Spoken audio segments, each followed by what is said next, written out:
Students, this video is for class 8 science. We are on chapter metals and non-metals. This is part 1 of the video. Today we'll discuss chemical properties of non-metals first.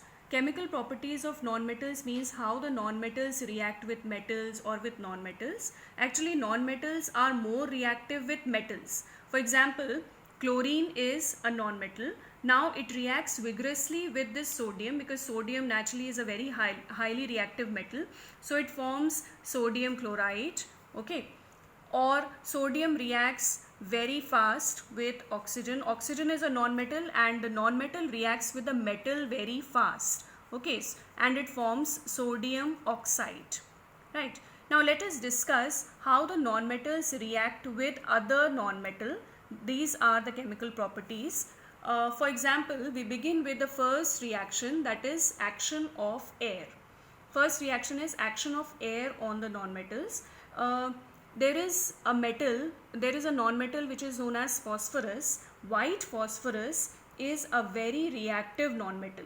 At room temperature, only white phosphorus reacts with air, okay, and that is why this white phosphorus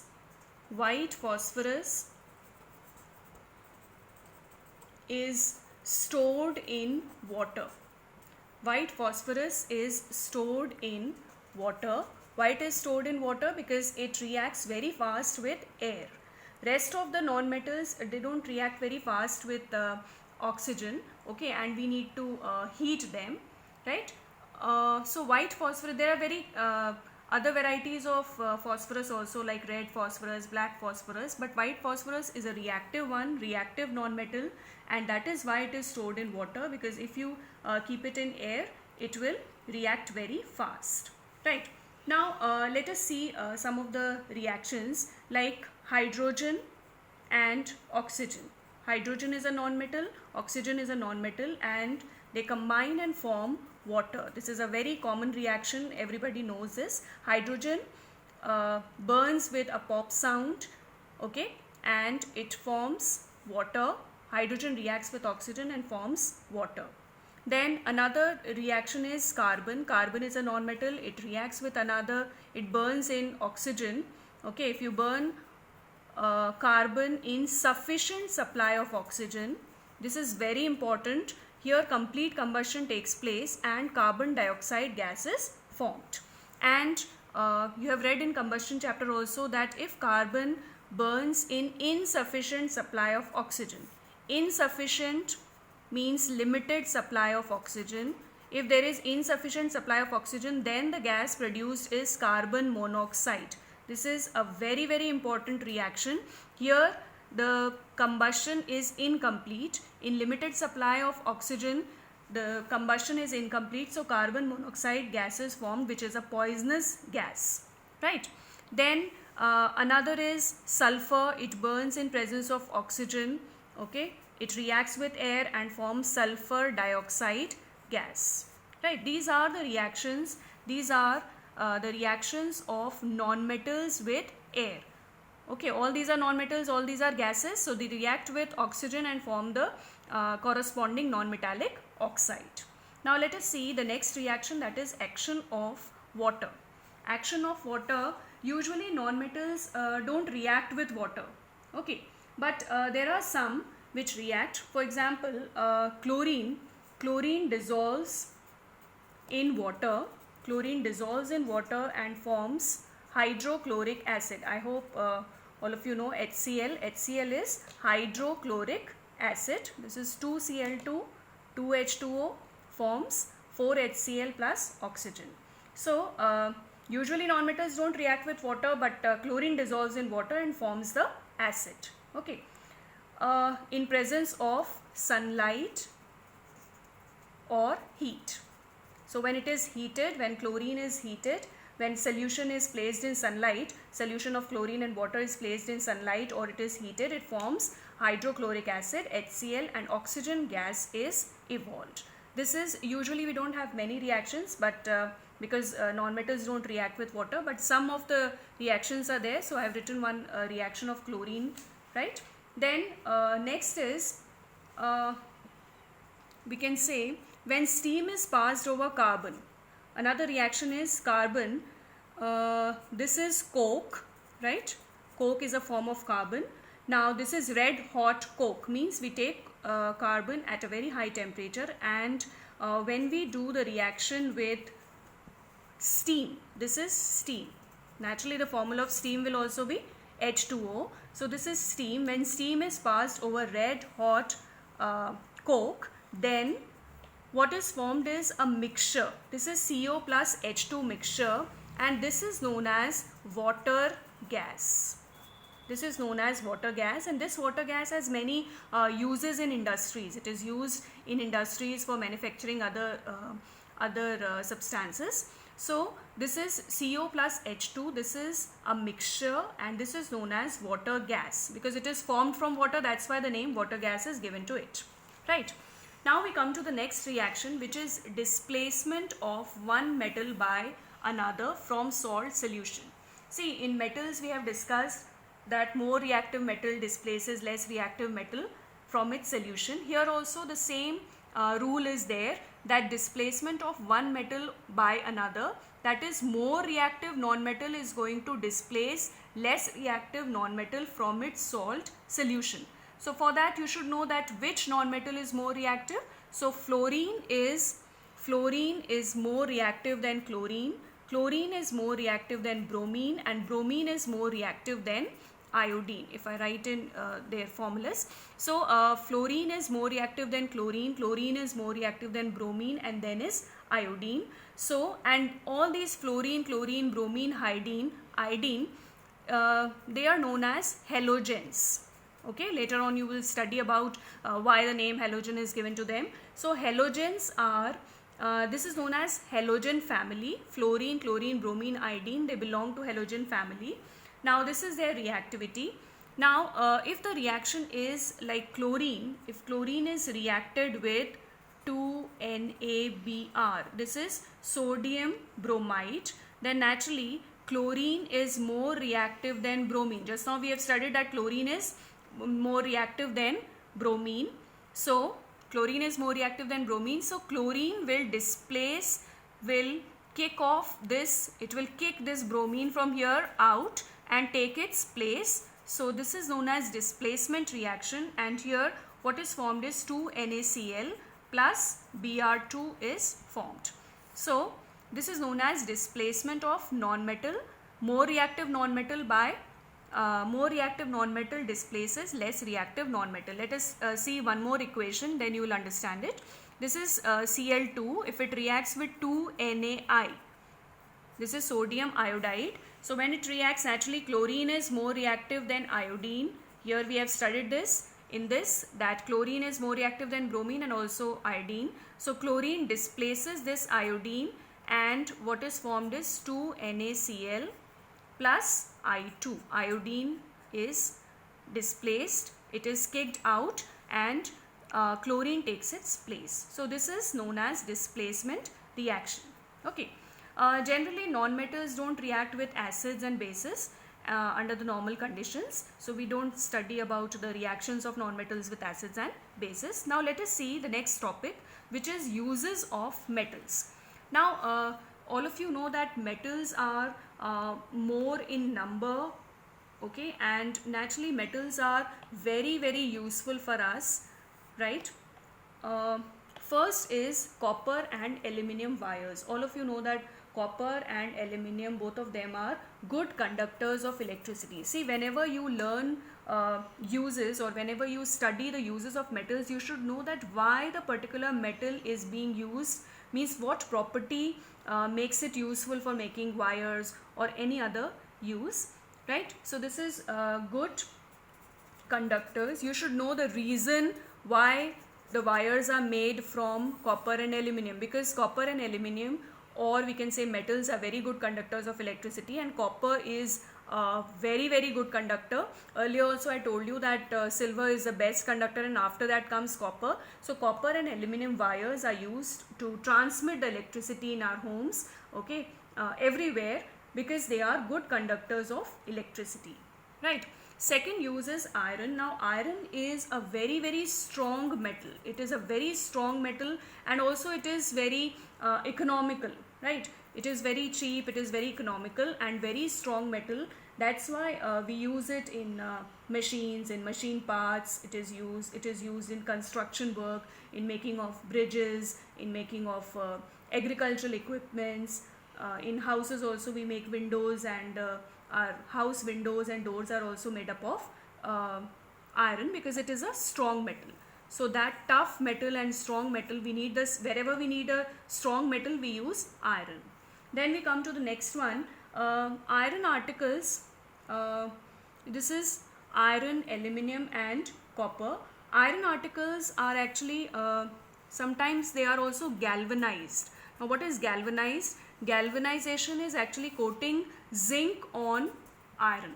Zinc on iron. Now how it is done? This zinc is melted, and iron article, whichever we want to galvanize, what we do is that iron article is dipped into this molten zinc, and then it is cooled. So this iron article, suppose this is any iron article, okay, now this is dipped into molten zinc, and then when it is cooled, it gets a coating of zinc, and this zinc coating, this protects it from rusting. This is also very important, that it prevents rusting. And galvanized articles are very good or very useful, because the basic disadvantage of using iron is only that it gets rusted, right? So to prevent rusting, we are using galvanized iron, right? And galvanized articles, even trunks and water pipes and some wire nets, all of them are made up of galvanized iron. Even there is one more term that is given in your book, that is barbed wire. Barbed wire is actually fencing that is done. Okay, you must have seen fencing, this wiring or fencing. So that is also done of galvanized iron, so that it doesn't get rusted. Okay, then we come to next one, that is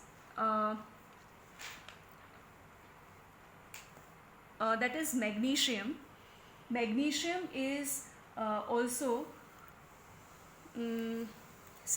magnesium is, we have studied in one of the activity that when we burn magnesium, magnesium burns with dazzling light. Dazzling light. It burns with dazzling light or dazzling flame. So magnesium is used in, it burns in air, and it is used in fireworks. Okay, it is used in your crackers and all. So fireworks, because it burns with a dazzling light, that is why all these crackers contain magnesium. Then we come to the next one, that is mercury. Mercury is used in thermometers. I hope everybody has a thermometer at home and you have seen your temperature rising, right? So that is a mercury. Mercury doesn't stick to the thermometer. That is one of the use of it. Okay, and why it is used? Because see, in your book it is given that it is a good conductor of heat, but it is a poor conductor of heat. Okay, then next is silver, gold and platinum. Silver, gold and platinum, these are known as noble metals. These are known as noble metals. Now what do you mean by noble? Noble means non-reactive. Noble means non-reactive, means they don't react with acid, they don't react with base, they don't react with water, air, etc. They don't get corroded. So silver, gold and platinum, these are non-reactive metals. They are also known as noble metals. Okay, and they retain their shine for a long time. This silver, gold and platinum, they retain their shine for a long time because naturally they are non-reactive. They don't react with air, they don't react with water, so they will retain their shine for a longer time, and that's why the jewelry is made up of silver, gold or platinum. Okay, silver gets tarnished, but that's a different matter. We'll study it afterwards. Right now this is, and gold, one more thing about gold is that gold is a very soft metal. So it is combined with silver or sometimes even with copper to make it tough. Now this makes gold tough, and all that jewelry which we buy from the market, that is the mixture, means that is a mixture of silver, gold and copper, right? because gold is a very soft metal, otherwise we can't make jewelry out of it. Then next is alloys. Alloys are actually homogeneous mixtures. See, homogeneous mixtures, you have not read about it, you will read in 9th class, but let me tell you in very short that homogeneous means which is same throughout. The mixture which is same throughout, that is known as homogeneous, right? For example, if I add salt to water, then salt mixes very well with water and you can't identify that which part is salt and which part is water. So same type of this is mixture. Alloys are also same kind of mixtures. They are homogeneous mixtures, means they are made up of two or more metals.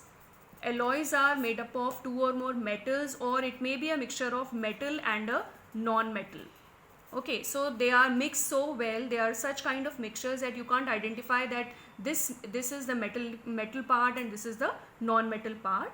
So we can say that alloys are homogeneous mixtures. For example, steel is a very common alloy which we use in our homes, in our kitchens. We have steel utensil. So steel is actually iron is Fe, iron plus carbon plus manganese. Okay, so steel is an alloy made up of iron plus carbon plus manganese. And here you can't identify in the steel, if you take a steel utensil, you can't say that this part is iron and this part is carbon and this part is manganese. So that is the meaning of homogeneous mixture.